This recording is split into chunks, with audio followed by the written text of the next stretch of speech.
दादासाहेब फाळक्यांनी भारतीय चित्रपटसृष्टीची मुहूर्तमेढ रोवली ती 1913 मध्ये। यंदा आपण आपल्या चित्रपटसृष्टीचा शतक महोत्सव साजरा करतोय। आपल्या चित्रपटसृष्टीला सलाम करण्यासाठीच आम्ही गेल्या 8 दशकांमधले 100 क्लासिक मराठी चित्रपट निवडले। प्रत्येक भागात एका गाजलेल्या मराठी चित्रपटाची झलक आम्ही दाखवणार आहोत। आजच्या पहिल्या भागाचा मानकरी आहे तो अयोध्येचा राजा हा चित्रपट। रविकुलतिलक श्रीखंड कीर्ती अवतार अवतार राजाधिराज हरिश्चंद्र महाराज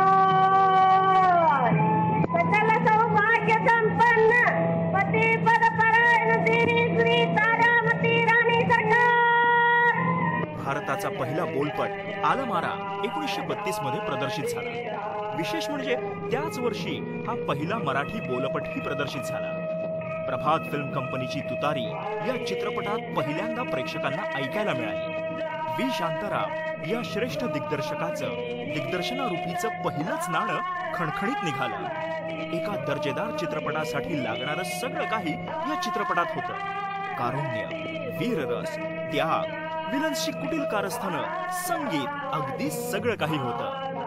विलनचा नाश करून हिरोचं गुणगान गाणारा हा मस्त मनोरंजक पट होता।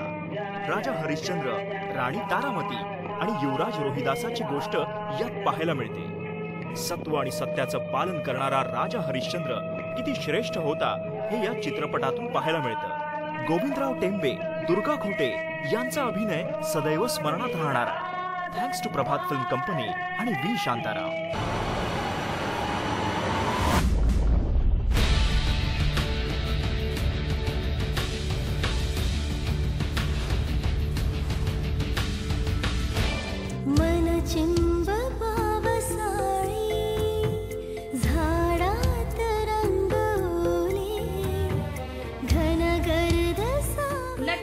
अप्सरा तुम्हा आम्हा सगळ्यांचीच फेवरेट आहे, पण तिच्याही काही गोष्टी फेवरेट आहेत। माझी आवडती फिल्म ॲक्च्युली बऱ्याच फिल्म्स आहेत, म्हणजे अगदी मुघले आझम पासून 3 इडियट्स पर्यंत, पण त्यातल्या त्यात म्हटल्यानंतर पहिला फेवरेट सिनेमा मी असं म्हणेन DDLJ।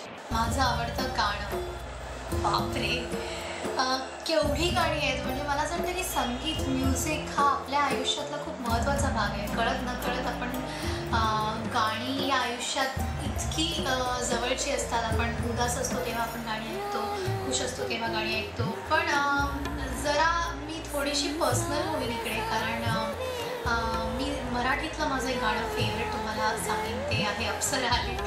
म्हणजे तुम्ही म्हणाल की आता मी त्याच्यात आहे म्हणून असं म्हणते का, पण नाही, हे गाणं जर दुसऱ्या कोणावरती चित्रित झालं असतं तरीही हे गाणं म्हणून मला तेवढंच आवडतं। इंडस्ट्रीमध्ये तुला कोण आवडतं? करिअर सुरू करताना एक ती व्यक्ती लागते, एक तो काम लागतो जिथे आपल्याला जिथून सुरुवात करताना एक विश्वास कुठून तरी मिळालेला खूप महत्त्वाचा असतो, आणि तो विश्वास माझ्यावरती केदार शिंदेंनी टाकला होता बकुळा नामदेव घोटाळे हा सिनेमा करताना। ती माझं बोट पकडून मला त्या रस्त्यावरती नेलं, कारण बकुळाच्या वेळेस मला काहीही माहिती नव्हतं इंडस्ट्रीतलं, या जगातलं, करिअरमधलं, फिल्म्समधलं, ॲक्टिंगमधलं। पण एक गोष्ट मला त्यांची आवडत नाही, ती म्हणजे ते खूप हायपर आहेत, आणि I think somewhere down the line माझ्यामध्ये पण ते हायपर ती गोष्ट इव्हॉल्व झाली, कारण तुम्ही जेव्हा एका व्यक्तीकडनं शिकता तर त्या व्यक्तीचे गुणांबरोबर अवगुण सुद्धा तुमच्यात येतात। सोनाली, तुझी फेवरेट ज्वेलरी? 2 गोष्टी घालायला खूप आवडतात, म्हणजे वॉचेस आणि रिंग्स। त्यात माझी सगळ्यात फेवरेट ही रिंग आहे, जी प्लॅटिनम लव्ह बँड आहे। प्लॅटिनम लव्ह बँड म्हटल्यानंतर तुमचे असे भुवये वरती झाले असतील, पण ही मी स्वतःच माझ्यासाठी विकत घेतली, त्यामुळे मला कोणीच घेऊन दिलेली नाहीये। खास शॉपिंग एक्सपिरियन्स? हे एक डेनिम कम धोती असा प्रकार आहे, हा जो प्रकार आहे आम्ही लंडनमध्ये विकत घेतला आहे, आणि याच्यातली गंमत मला ही वाटते की हे खूप इंडियन धोती प्रकार असला तरी तो लंडनमध्ये मला सापडला आहे। याच्यातली छान अशी वेगळी युनिक गोष्ट म्हणजे ही एम्ब्रॉयडरी आहे, जी डेनिमवरती डेनिमच्याच दोऱ्याने केली आहे। This is something very unique. Career आणि लाईफ मधला एखादा अविस्मरणीय क्षण? ज्या वेळेला माझ्या हातात ही ट्रॉफी आली, सर्वोत्कृष्ट अभिनेत्री सोनाली कुलकर्णी चित्रपट विभाग, झी गौरव 2009। सोनाली, तू जेवण बनवतेस की नाही? कुठला पदार्थ किंवा डिश तुला खूप आवडते? माझे जे काही